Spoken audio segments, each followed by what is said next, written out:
Fala, meus amigos do canal AgriConnection, tudo bem com vocês? Mais uma semana aqui trazendo as atualizações da safra americana. Hoje eu vou estar falando um pouco do milho, da soja, também como foi e como vai ser o clima nessas últimas semanas e na próxima semana também.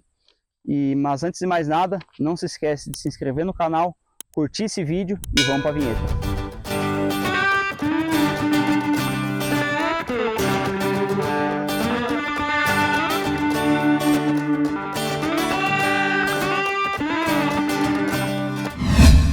Então, pessoal, começando aqui pela cultura do milho, segundo o último relatório da USDA, 90% está em estágio R1.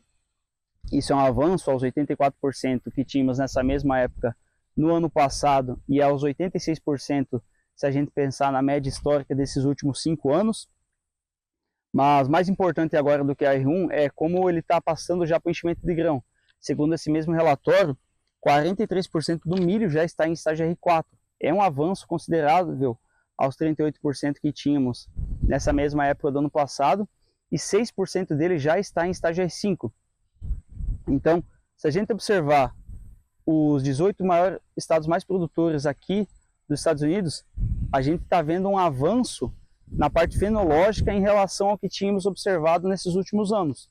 Só que um ponto que deixa uma atenção é em relação à qualidade do milho. A gente teve um decréscimo de 2% em relação ao que tínhamos na última semana.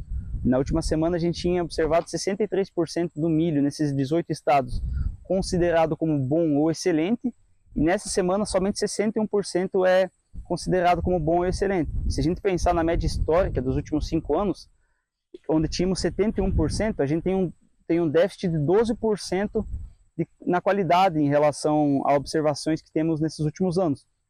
Mas esse dado acaba que esconde alguns pontos muito relevantes. Por exemplo, se a gente pegar o estado de Iowa, no estado de Iowa o milho é considerado 80% dele como bom ou excelente. E conforme a gente se move mais a oeste, por exemplo no Kansas, aqui onde eu estou, essa qualidade já está muito inferior.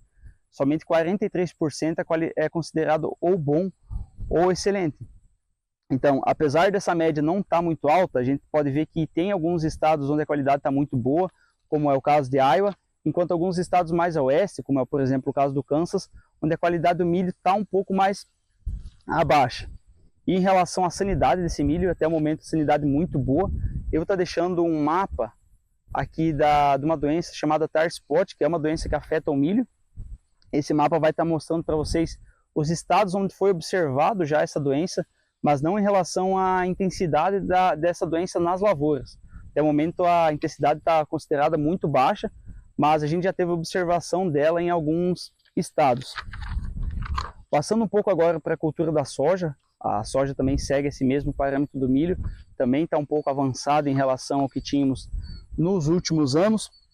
Segundo esse mesmo relatório, 88% das lavouras estão em estágio R1, considerando o que tínhamos no último ano, onde tínhamos 84%, é um avanço, mas um avanço não tão alto. Mais importante ainda é que 62% dessas lavouras já estão em estágio de vagem. Então, essas próximas semanas que estão chegando aqui de agosto, e o agosto todo vai ser muito importante para a definição do potencial produtivo dessa soja. Então, se a gente tiver um pouco de chuva acima da média, com temperatura um pouco mais amena, a gente pode estar vendo essa qualidade de soja e esse potencial produtivo da soja aumentar bastante.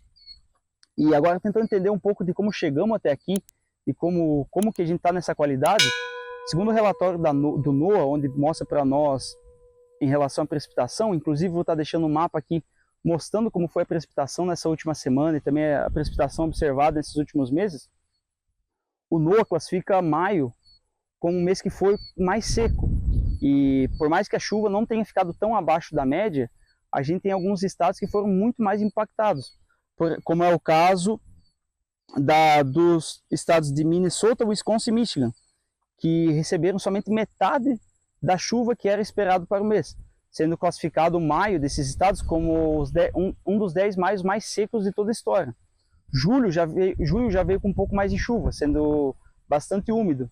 E movendo mais para o estado, como aqui os estados de Kansas, Illinois, Kentucky e Indiana, foi observado muita chuva no mês de junho. Até a gente vinha relatando para vocês que essa chuva acabou afetando um pouco dos plantios que estavam se observando, até um pouco das entradas do produtor para fazer colheita de trigo, também das primeiras aplicações de herbicida e essas coisas. Então, esse junho para esses estados também foi classificado, mas agora é classificado como os 10 junhos mais chuvosos de toda a história. Quando o julho chegou, julho já foi um pouco mais instável. Enquanto a gente teve semana que foi observado muita chuva e temperatura mais amena, a gente também teve picos de temperatura de mais de 40 graus Celsius e também muito seco. Então, nessa última semana, a gente observou temperaturas de até 35 graus, alguns estados chovendo um pouco, alguns estados recebendo um pouco menos de chuva também. E se a gente agora pegar e observar em relação à seca, a seca também vai estar um mapa mostrando aqui para vocês quais estados se apresentam, mas um ponto muito importante é em relação a quanto da soja e milho está classificada como parte de risco de seca. Segundo o último relatório de 4 de agosto, 28% da área de milho dos Estados Unidos estava classificada como seca moderada ou pior. Isso é basicamente o que tínhamos na soja também, que era 26%. Só que é um avanço muito considerável aos que tínhamos no ano passado.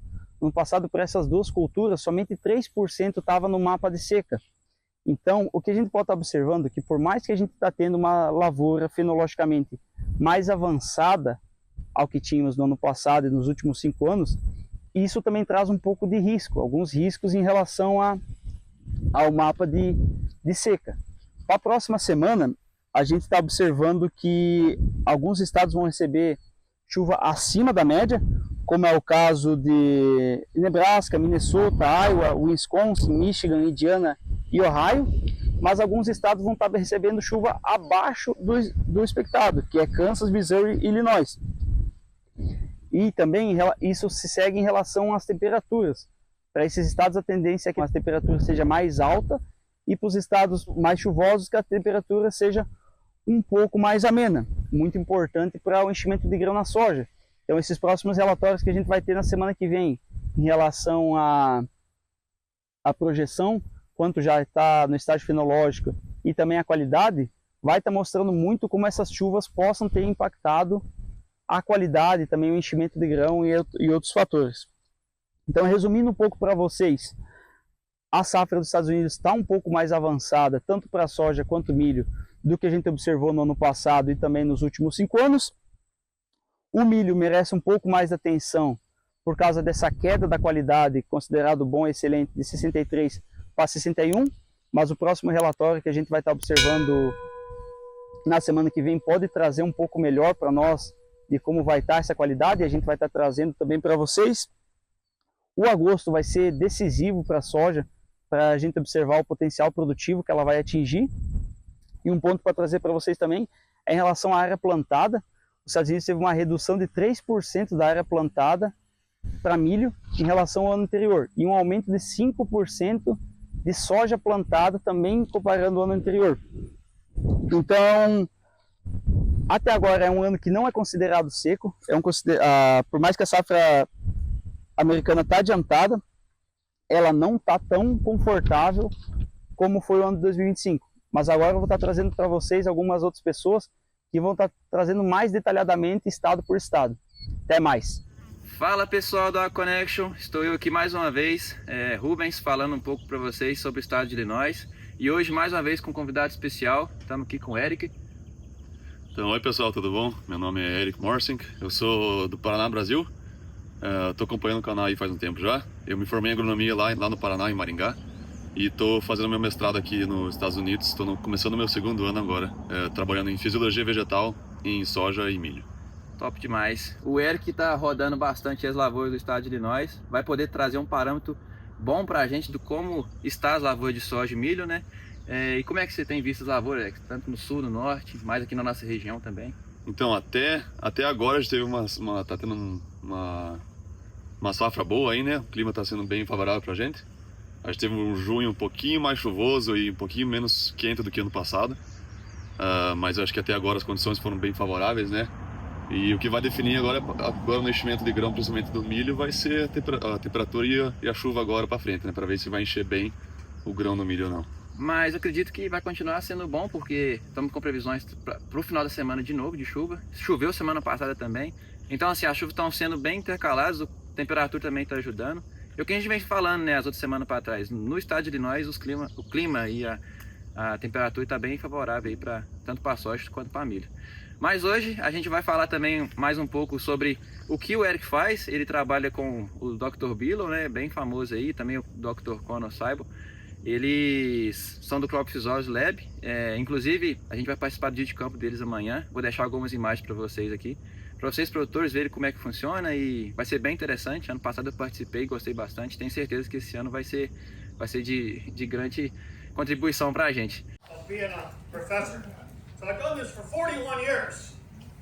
I mean, a key question, I know Dr. Sybil would like to know it. When am I going to retire? He'd like to know it, my department head would like to know it, my wife would really like to know it. And the answer is soon. I mean, I don't think I got... Mas aí eu vou deixar o Eric falar um pouco do que é a pesquisa dele, e depois a gente vai falar também, não é à toa que a gente está segurando esses milhos aqui, a gente vai falar também um pouco do short corn aqui nos Estados Unidos e as diferenças dele. Então, como o Rubens falou, eu tô fazendo mestrado em fisiologia vegetal aí. Eu tô trabalhando principalmente mais em milho, e também agora consegui uns projetos em soja também. Mas no milho eu tô olhando bastante em micronutrientes foliar aí, a aplicação no milho. E alguns produtos biológicos de fixadores de nitrogênio para o milho também. E na soja eu tô vendo bastante mobilidade de nutrientes durante o ciclo, e qual que é o melhor, qual seria o melhor nó para você fazer uma amostragem para análise de tecido, por exemplo. Top demais. Talvez em uma outra oportunidade a gente pode trazer também essas informações que o Eric está adquirindo. Mas hoje o principal vai ser o short corn. Gostaria que você falasse um pouco sobre as principais diferenças, os principais desafios, vantagens e que você considera aí no short corn para o convencional.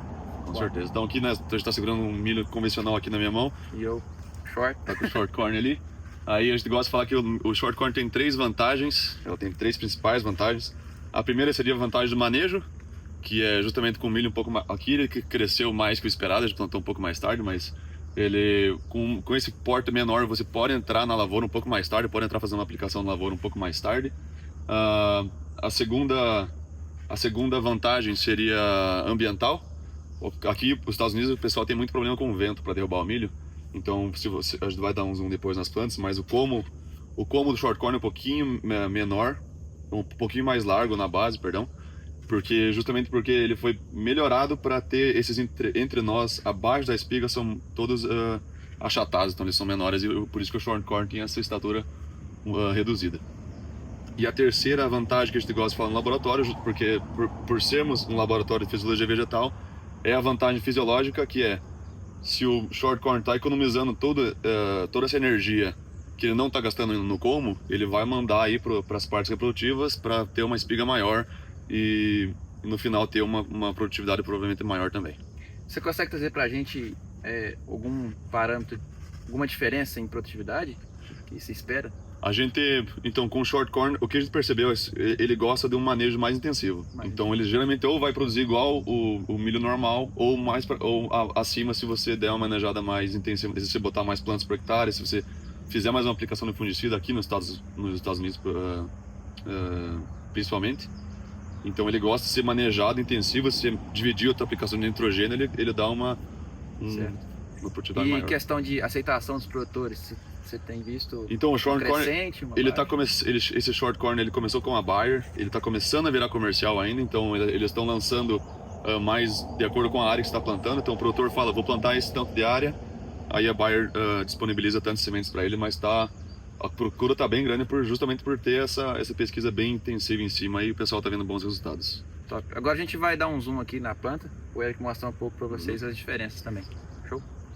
Então o pessoal aqui mostrando um pouco lado a lado deles aqui. Acho que é interessante mostrar um pouco a diferença na inserção da espiga, a altura da inserção da espiga. Então o milho convencional na minha direita aqui tá a inserção da espiga muito mais alta do que o short corn. Eu tenho 1,90 m aqui, então vocês podem comparar mais ou menos a altura do short corn, né? Ele vem até aqui, o convencional tá lá em cima, não consegue nem alcançar. Mas e também é legal de comparar os dois assim, um lado a lado, olhando a base do como dessas plantas. Como você vê, o short corn tem um como muito mais largo aqui na base, Então ele vai ter muito mais resistência a tombamento. Então ele vai tombar muito mais difícil do que esse como mais fino aqui da planta do milho normal. E agora a gente vai abrir essas plantas aqui e mostrar para vocês como é a diferença dos entrenós dessas plantas aqui. Vai ficar bonito de ver os nós. Então, pessoal, a gente acabou de abrir as plantas aqui, a gente cortou o colmo na metade para mostrar para vocês qual que é a diferença desses entrenós que eu estava falando. Então aqui na esquerda de vocês está o milho convencional. Você vê os entrenós um pouco mais espaçados, principalmente aqui no começo. Então a gente cortou só para baixo da espiga. E daí aqui no short corner direito de vocês, dá para ver como que esses entrenós estão muito mais achatados, principalmente nessa base aqui. E o como está um pouco mais grosso. Aqui está um pouquinho diferente porque populações diferentes também. Mas a gente está vendo o short corner sempre com um como mais grosso do que o milho normal. E isso é uma coisa muito interessante de ver. Ele também abaixa um pouco essa inserção da espiga, que às vezes poderia ser uma desvantagem, né? Dependendo, se tiver que cortar muito baixo, às vezes pode ser uma desvantagem para o produtor. Mas se tiver um tamanho muito bom, um tamanho decente assim, é bom para a colheita e também bom para segurar a planta de pé no campo, né? Pessoal, então por hoje foi isso. Agradeço demais o Eric pela participação. Opa, eu que agradeço, é um prazer estar aí no canal e poder mostrar um pouco para vocês do que a gente está fazendo para cá. Espero que o pessoal tenha gostado. Eu tenho certeza que gostaram e fica o convite para participar novamente. Com certeza. Beleza? Obrigado. Mais um abraço, fica para a próxima estado aí. Valeu, pessoal. Valeu. Tchauzinho. Tchau, tchau. Olá pessoal, voltamos aqui do estado de Indiana. Primeira semana de agosto, trago para vocês as atualizações aqui da nossa safra que já caminha do meio para o fim. Continuamos com uma semana muito quente, como a semana passada. Essa próxima semana nós vamos ter temperaturas que vão variar entre 16 graus Celsius e 33 graus Celsius. Porém vai ser uma semana muito chuvosa. Vocês podem ver aqui no mapa, principalmente a divisa do estado de Indiana com Ohio. Nós vamos ter precipitações que vão variar ali entre 50 e vão chegar até 100 milímetros de precipitação. Indo agora para as culturas, vou entrar aqui numa lavoura de milho e trago para vocês as atualizações de cada cultura e vou mostrar um pouco o detalhe de como cada lavoura se encontra. Vamos começar pela cultura do milho, que aqui no nosso estado 87% já se encontra com a emissão de pendões. E 37% das áreas se encontram com grão pastoso. 2% das áreas elas já avançaram para o grão dentado. Vou entrar aqui rapidamente nessa lavoura, vou pegar aqui uma espiga e mostrar para vocês como que está o estado das plantas. Vou pegar aqui aleatoriamente uma espiga. Vou mostrar aqui para vocês, eu vou pegar um grão. Vocês conseguem ver aqui bem no detalhe esse grão. Eu vou tentar estourar ele, acho que vocês viram. Esse é o estado da cultura do milho. Vou entrar agora numa lavoura de soja e mostrar para vocês como é que ela está. E para você que é produtor de soja, entrei aqui numa lavoura de soja, vou mostrar para vocês as condições. 84% já das áreas do nosso estado, elas estão em florescimento e 57% delas já estão com a emissão de vagens. Eu vou pegar uma planta aqui aleatoriamente, vou mostrar para vocês como que está o florescimento, a formação de vagens. Ó. Vocês podem ver essa planta aqui no detalhe. Eu vou remover uma planta aqui para a gente ver também se eu consigo mostrar o sistema radicular dela.